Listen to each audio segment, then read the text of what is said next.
Hello and welcome back to this Sunday morning video for the David67 Celtic News YouTube channel. This video going to be a wee post-match review of Celtic's third-fourth playoff match in Como for the Como Cup against Ahli. Game that ended 1-1 after normal time, and then Celtic won the penalty shootout 5-3. Not sure that coming third in the Como Cup is any particular achievement, but the main thing was quite a lot of Celtics players got another 45 minutes or even 90 minutes into their legs. A couple of our expected starters a week today against St Mirren got 45 minutes into their match legs and seemed to have come through unscathed, and it doesn't look like Celtic have picked up any other injuries. In the video, just going to have a wee quick look at the goals, some of the key incidents, one or two of the performances, and also one or two wee thoughts as we go into the final week of preparation before next Sunday afternoon's league opener against St Mirren.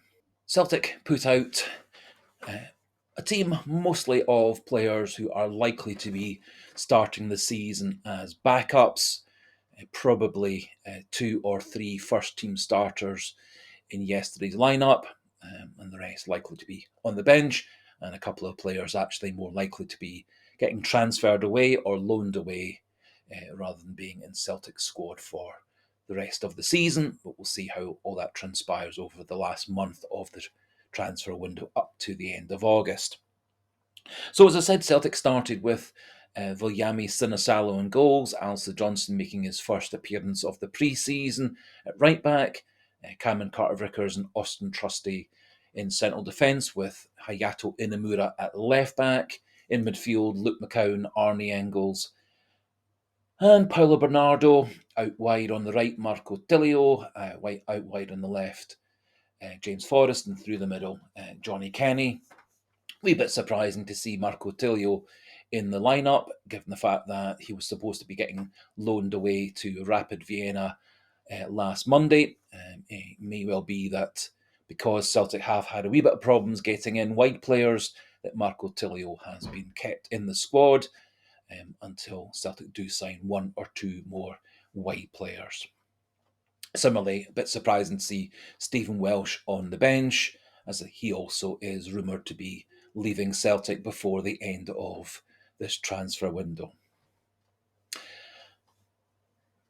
Game pretty close and tight to start with. I thought both teams had a few half chances, not an awful lot of happening, no real great saves initially, and then Ahli took the lead.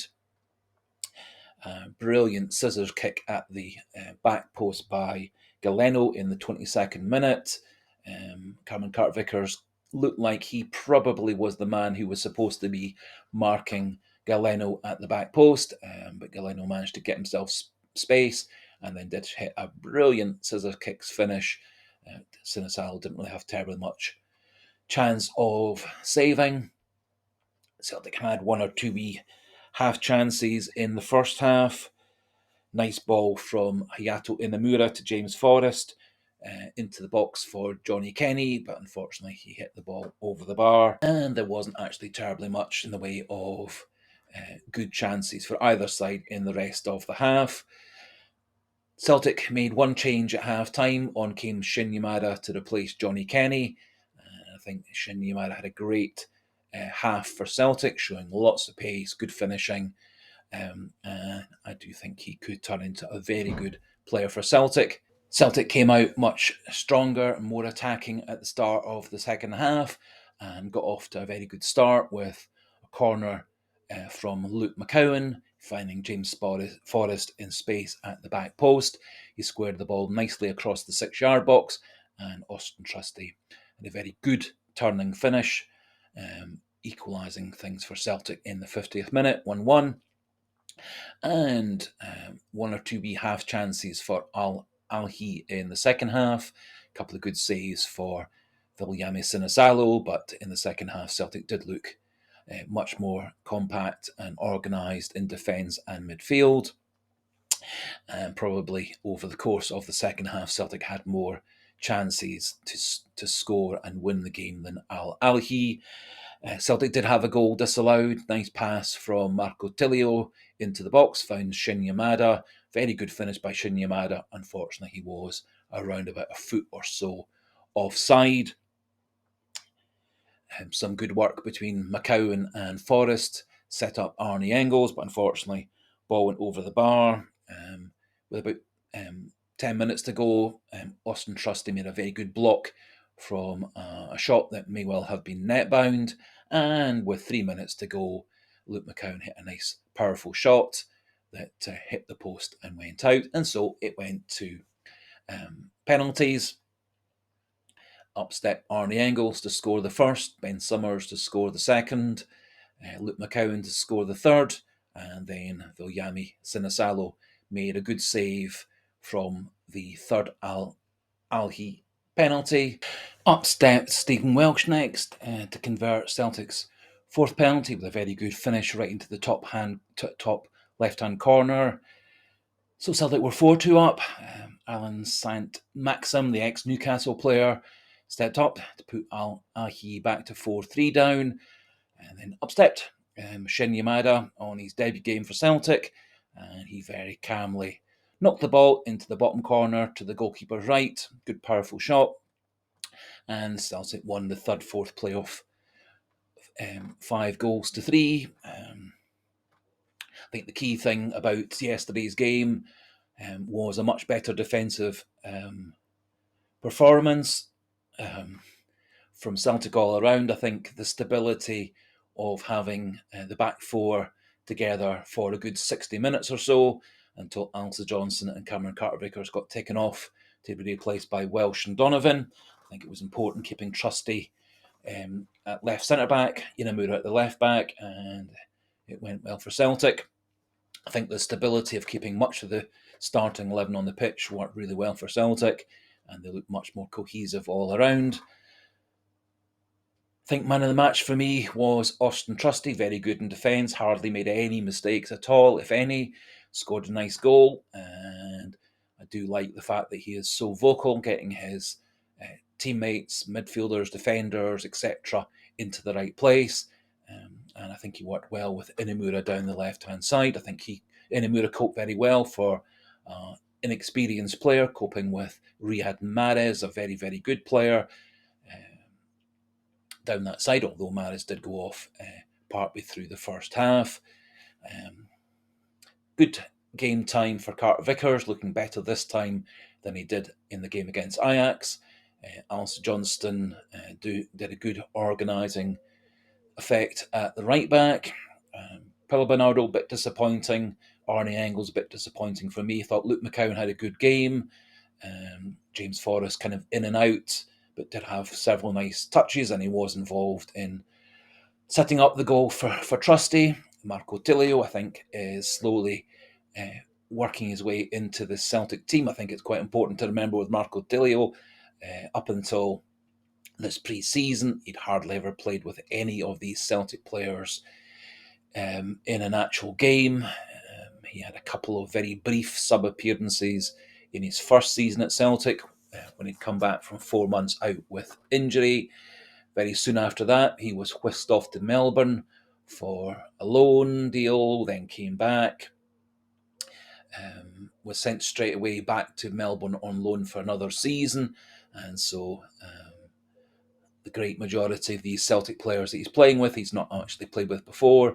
Doubt he's ever really had a proper playing relationship with any of the midfielders, the strikers, or Alistair Johnston. And so I think Tilio is slowly integrating into this team. I think he's a player with a lot of pace, a lot of skill. I think Celtic just need to use him a wee bit better, the way that Melbourne so successfully used him before his transfer to Celtic and since on his loan January to May this year, when Tilio was a very, very important player in Melbourne winning the Australian League title. So I think he's going to have to work a wee bit on his defensive side of the game.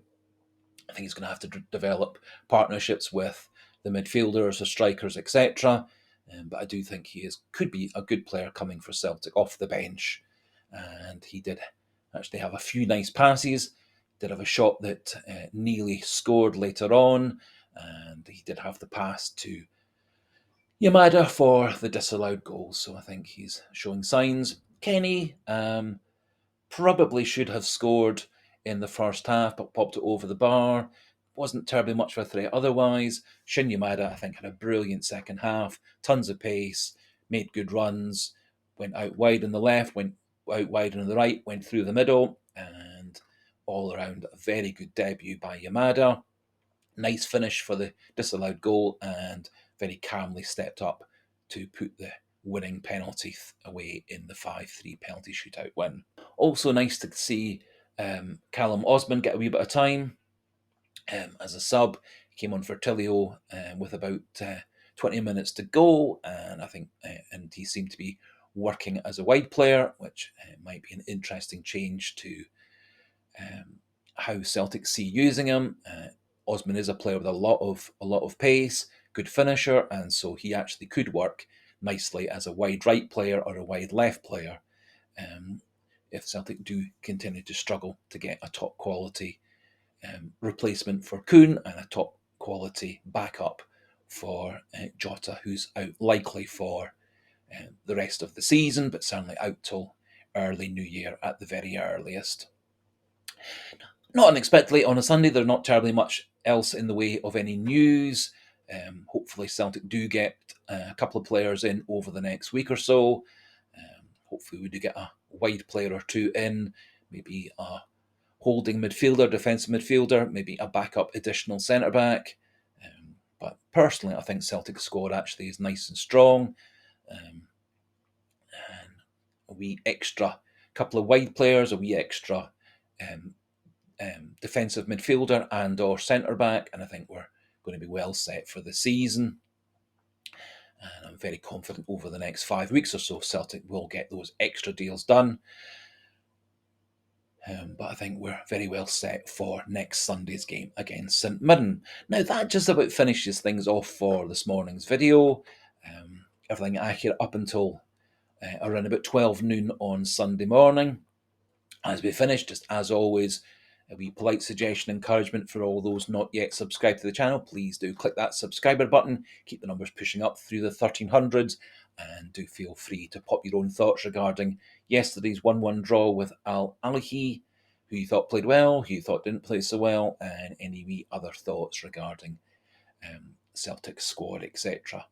And do pop those into the comment section for a nice wee pleasant, polite, respectful debate amongst like-minded Celtic fans. And so until the next video, goodbye and hail, hail.